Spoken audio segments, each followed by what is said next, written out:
A continuación, Medicina Ecológica.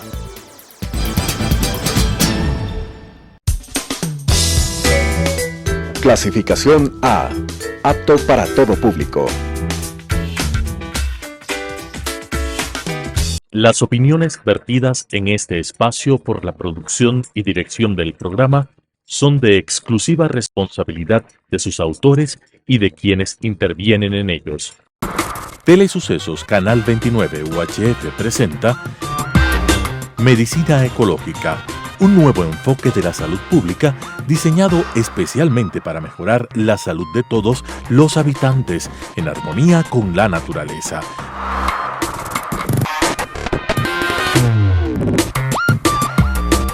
Con la conducción del Dr. Walter Mena Ordóñez. Medicina Ecológica.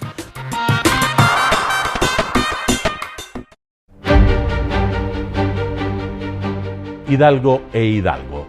Ingeniería, construcción, mantenimiento y administración de infraestructura con excelencia, oportunidad y responsabilidad social, con elevados estándares de calidad, la preservación del medio ambiente, seguridad y la salud ocupacional, lo que nos ha permitido ser reconocidos como una empresa constructora líder en el mercado nacional e internacional, con excelencia en su modelo de gestión y procesos de innovación, mejorando la calidad de vida de sus trabajadores y generando bienestar a la sociedad. Hidalgo e Hidalgo, construyendo contigo el Ecuador desde hace más de medio siglo. Medicina Ecológica. Amigos televidentes, es una enorme satisfacción continuar con nuestro programa Medicina Ecológica hacia un nuevo enfoque de la salud pública. En esta vez vamos a hablar, como en otras, de un tema de relevante importancia para los ecuatorianos, con nuestro invitado, el doctor PhD en química, doctor Kurt Freund. Él, además de ser un alto ejecutivo, fue rector universitario y no hace mucho tiempo es presidente del directorio de la empresa eléctrica Quito. Listo, amigos televidentes, no vamos a hablar de la energía igual a masa por velocidad de la luz al cuadrado, ni tampoco, ¿no es cierto?, de la física cuántica. Vamos a hablar sencillamente de la energía que necesita el Ecuador para su desarrollo y evitar los apagones. Bienvenido, mi estimado Kurt. Comencemos con lo primero, energías convencionales y no convencionales en el Ecuador.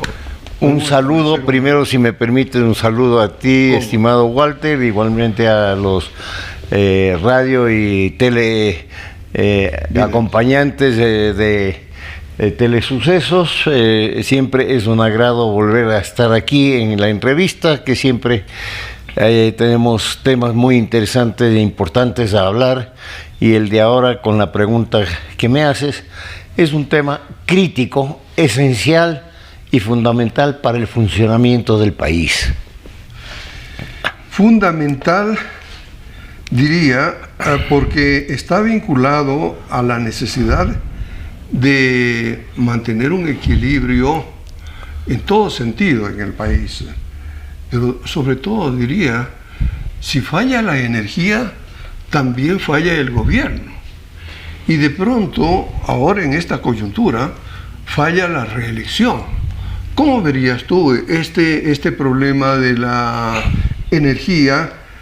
En tanto, podría ocurrir, ¿no es cierto?, que en el curso de los próximos meses, lo que ha hecho el gobierno, y que me parece lo ha hecho bien, ha permitido evitar los apagones.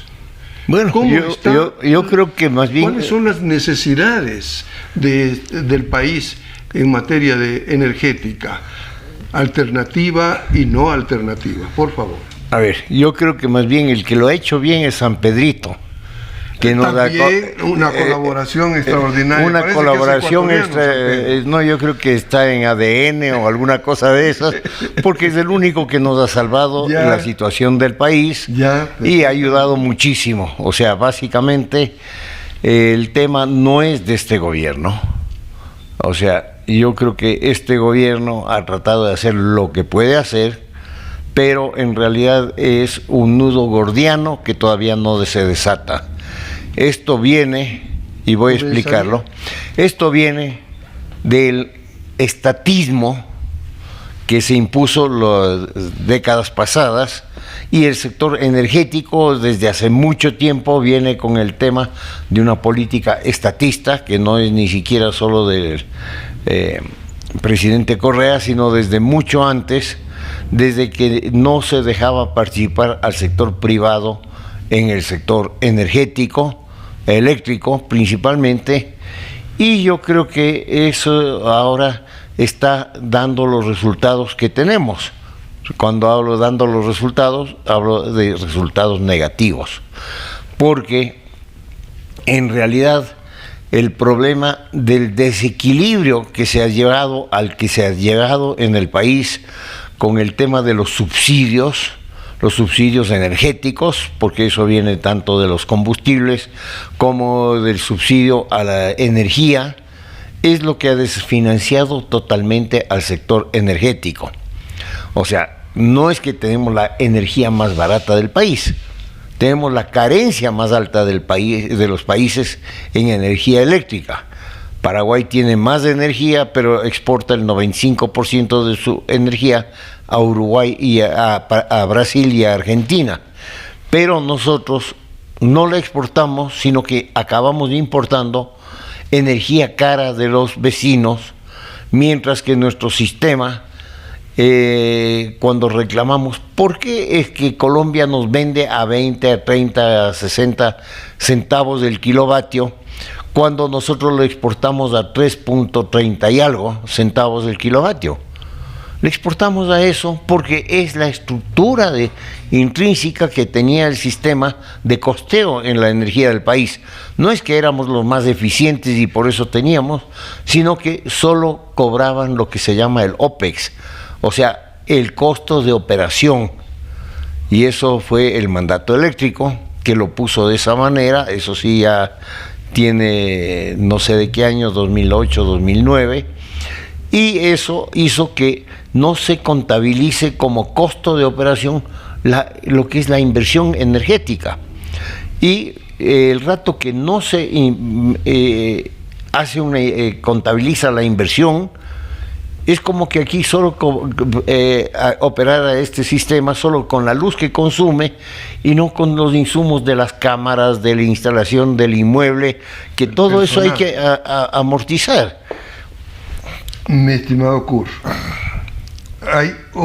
hay una cuestión que se plantea como decisiva en el problema eléctrico del Ecuador: las pérdidas blancas y las pérdidas negras, y otras, no sé de qué color, pero existen pérdidas lo que llaman de todo tipo. Lo que llaman pérdidas blancas son las pérdidas técnicas. O sea, hay que pensar en la energía como un tubo de agua. El tubo de agua viaja, pero si no están hechas bien las conexiones, salen unas gotitas. Si hay un caliche por un lado, por el otro se pierde el fluido, y lo mismo se pierden los electrones. O sea, el fluido que va a través de los alambres eléctricos se llaman electrones, y los electrones se pierden igual como el agua, sino que el agua es visible, los electrones son invisibles. Entonces para dar una figura mental, yo hablo siempre de la similitud con un sistema de agua, donde hay la generación desde el sistema de purificación de agua y cómo se distribuye a la ciudad. Porque también en la ciudad se pierde, en las instalaciones de agua, normalmente hay pérdidas de alrededor del 30% en el agua. Y eso no lo contabilizan dentro de la contabilidad de pérdidas, porque cuánta agua hago el tratamiento es cuánta energía genero y cuánto me llega en facturación al usuario, porque yo lo facturo el rato que entrego en el medidor de agua o el medidor eléctrico. Pero en la distribución, claro, hay caliches, pérdidas. ¿Cuántas veces lo vemos en las calles que empieza a salir agua de un lado, de otro? Es lo mismo en los alambres eléctricos. Entonces, esa analogía es muy útil para entenderlo, porque cuando uno habla de se pierden electrones, bueno, ¿qué electrones y qué son y a dónde van? Electrones son los que potencian nuestra vida desde el punto de vista del consumo eléctrico, como el agua es la fuente de la vida del ser humano. Entonces, pasado eso, esos son las pérdidas blancas, pero se llaman pérdidas técnicas en realidad. Más que blancas. Pero déjame terminar, discúlpame. Las pérdidas negras ya son los robos. Son las pérdidas que se dan porque los medidores están mal hechos, facturas, o no se coge, o se coge de la línea y no del medidor, o se hace un bypass al medidor, miles de maneras de hacer las pérdidas. Y ahí voy a hacer una comparación, porque es importante que lo sepamos. La empresa que mejor opera es la empresa eléctrica Quito y par de empresas de la sierra. O sea, empresas del Austro y eso, son las que más serias son, menos pérdidas técnicas tienen, alrededor 7, 8%, 9%, que es más o menos el estándar internacional, 6, 7%. Pero las pérdidas negras son las pérdidas que son sobre ese valor y pueden llegar al 15, al 16%, 14%, las de la empresa eléctrica Quito estaban por debajo del 12% y ahora ya han vuelto a subir. O sea, hay el asalto, y eso que es la energía barata. En la costa, las pérdidas que tiene Senel, por angas o mangas, no quiero poner juicios de valor, son mucho más altas, llegan hasta el 25 y al 30% en ciertas provincias del país. Impresionante. Eso quiere decir las que hay... negras y blancas entonces harían de nuestro país es un robo, un asalto. Perdedor nato, ¿no es cierto? Sí. ¿Estaríamos entre un 30 y un 40%? No, estaremos alrededor de un 20%. Promedio, entre las grandes en algunas provincias y las más eficientes en la serranía. Ahora, mi estimado, tú nos habías explicado que los dos grandes problemas, me parece, son las políticas inadecuadas del gobierno respecto del manejo eléctrico. El estatismo por un lado y por otro lado los subsidios. Esto sería, junto a las pérdidas de las que nos has hablado, los principales problemas. Sí. ¿Cuáles serían las soluciones de corto, mediano y largo plazo para esto? No son fáciles. Y te digo, no son fáciles porque también, nuevamente, sin echar juicio de valor, una empresa como la empresa eléctrica Quito, que tiene un presupuesto más o menos de cerca de $500 millones al año, 400 más o menos, lleva con 8 gerentes en los últimos 3 años.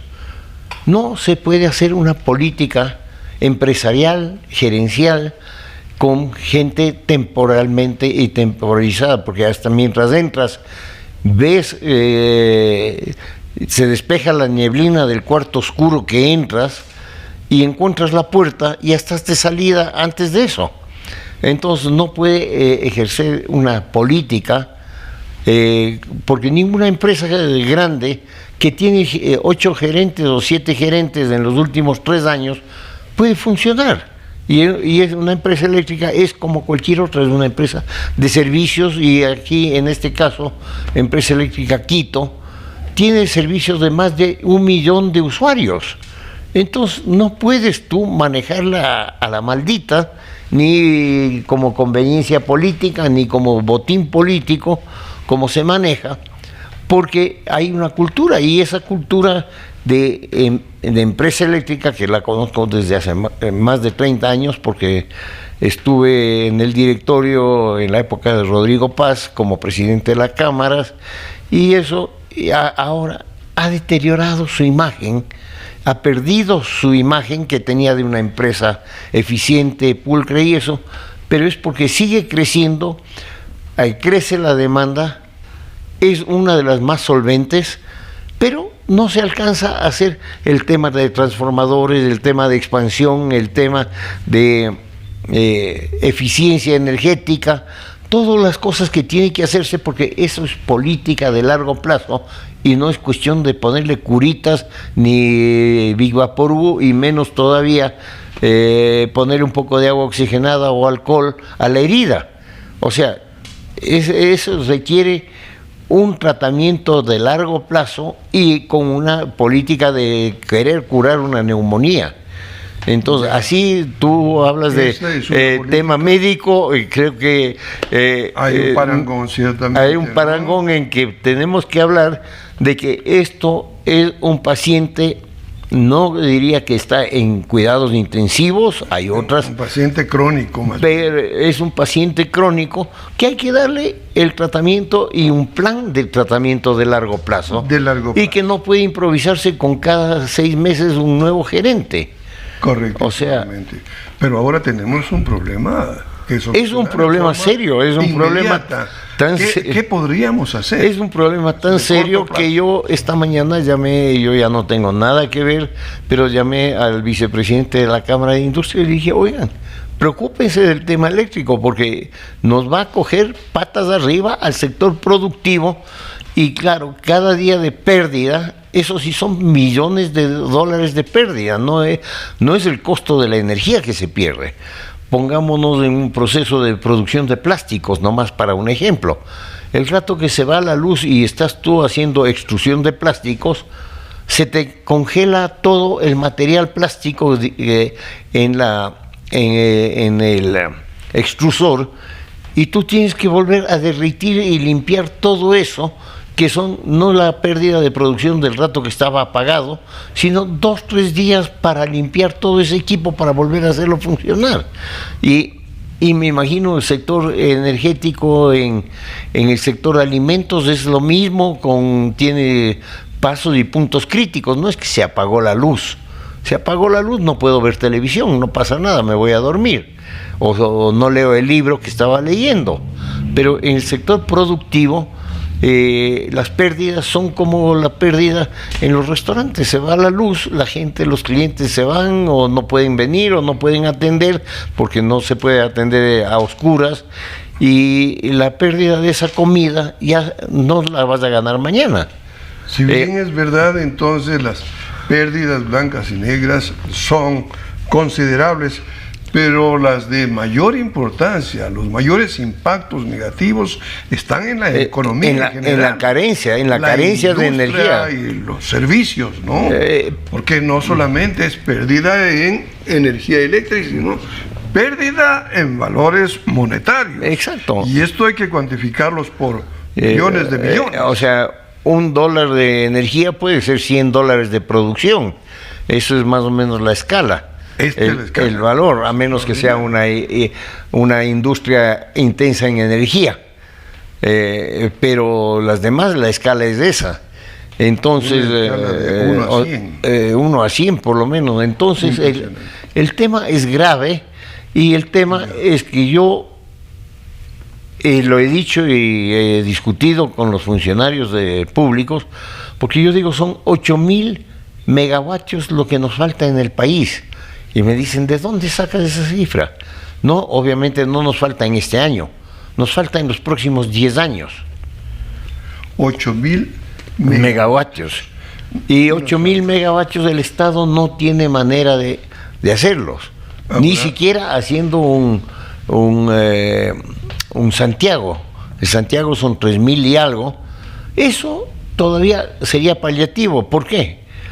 Porque teniendo que hacer Cardenillo, que debió haberse empezado hace unos 4 años ya, Cardenillo son 600 megavatios, es el último en la cadena de Paute, es después de Sopladora, o sea, es Mazar, Paute Molino, Sopladora, y luego tiene que ponerse Cardenillo. Ya. Pero luego ¿Eso aumentaría en cuánto? ese en 600 megavatios. Ya. Y el otro es Santiago, que son 3.000 algo megavatios, o sea, primero 2.400 y después 1.200, o al revés, como se quiera hacer. Pero son proyectos que demoran ahorita de 6 a 8 años. Me van a decir, ningún proyecto demora 8 años. Pero si tengo que sacar la licitación, todos los documentos para preparar la licitación, aclaraciones, todo, pongamos con toda la celeridad del mundo 6 meses. Luego se presentan las ofertas, se analizan en 3 meses y se prepara el contrato. Ya ha pasado más de un año hasta estar firmado un contrato. Luego tienen que hacerse los estudios de detalle que tienen que todavía hacerse, se empieza a hacer las obras, mientras tanto las obras gruesas, abrir camino, todo eso, y luego son unos 5 años y un poco más, 6 años de construcción. Entonces estamos entre 7 y 8 años con el mejor de las intenciones y el mejor de los proyectos y la mejor celeridad. Y el mejor gobierno. Y teniendo independiente el gobierno, porque eso ya se supone que pasan 2 gobiernos y tienen que seguir haciendo una obra de ese tamaño. Que los gobiernos sean buenos. Esperemos que sean buenos, esperemos que la gente piense en su futuro y no simplemente piense en el inmediatismo de una elección. Pero entonces, ¿y de dónde 8.000? ¿Y por qué 8.000?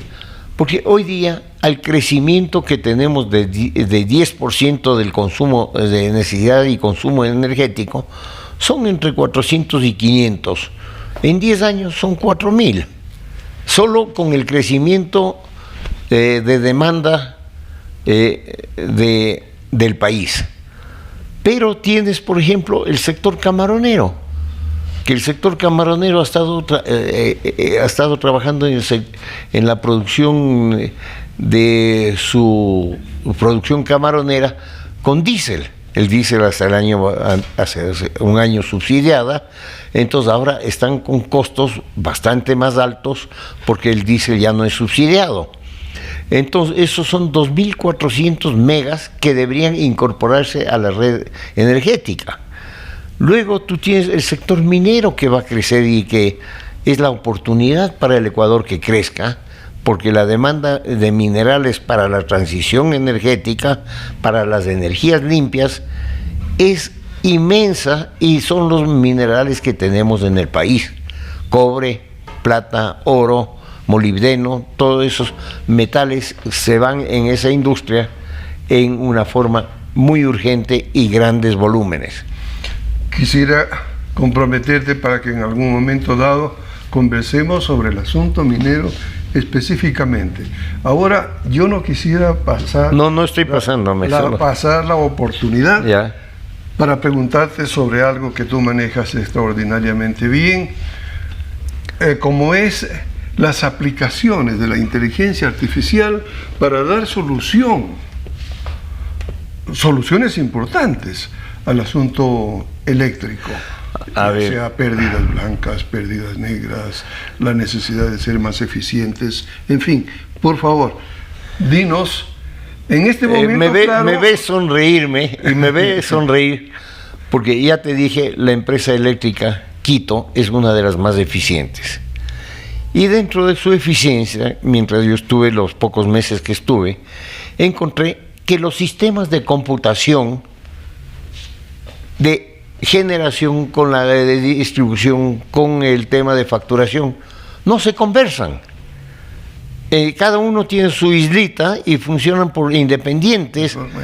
Entonces, la inteligencia artificial no puede ser artificial ni inteligencia cuando no tienes un sistema concatenado, conectado.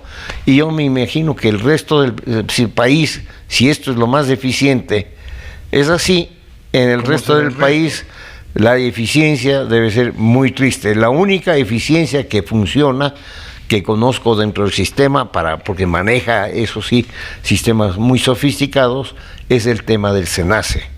Y posiblemente dentro del SENACE sí podría haber sistemas de oportunidad de poner el tema de inteligencia artificial para hacerlo más eficiente, con algún tipo de SENACE. Las siglas significan... Es el Centro de Secretaría Nacional de Distribución, de manejo de la...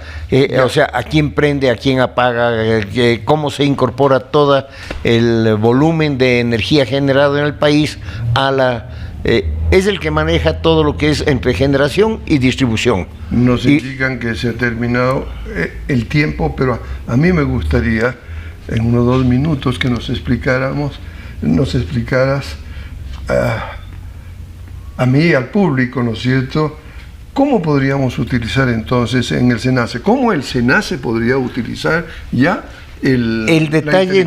Lamentablemente no conozco la intrincancia del SENACE, pero sé que es el que maneja todo, a quién le dan prioridad, a quién hace el despacho, todo, obviamente todo lo que es energías hidráulicas, hídricas, son despachadas, todo lo que es energías renovables son automáticamente despachadas, y ellos lo que le dicen es prenda su turbina eléctrica o no prenda a las distintas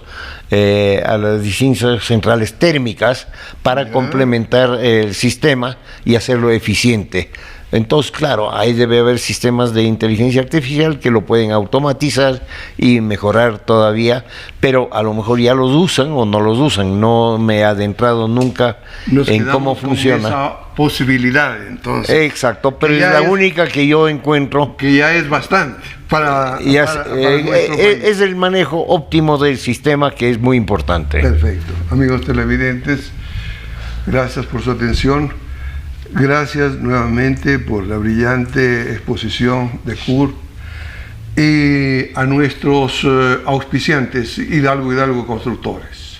Gracias y hasta la próxima oportunidad. Medicina ecológica.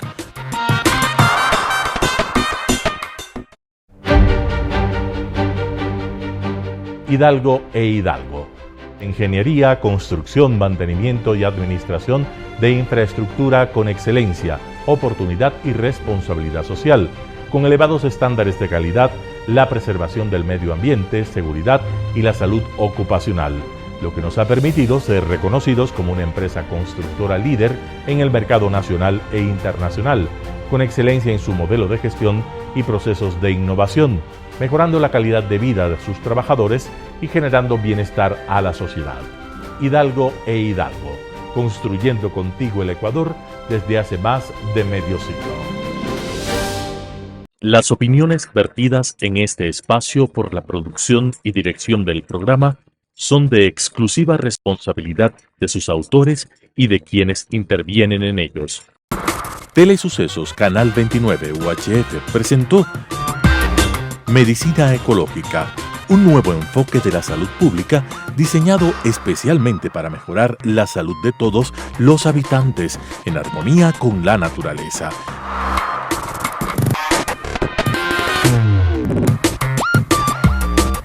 Con la conducción del Dr. Walter Mena Ordóñez. Medicina Ecológica,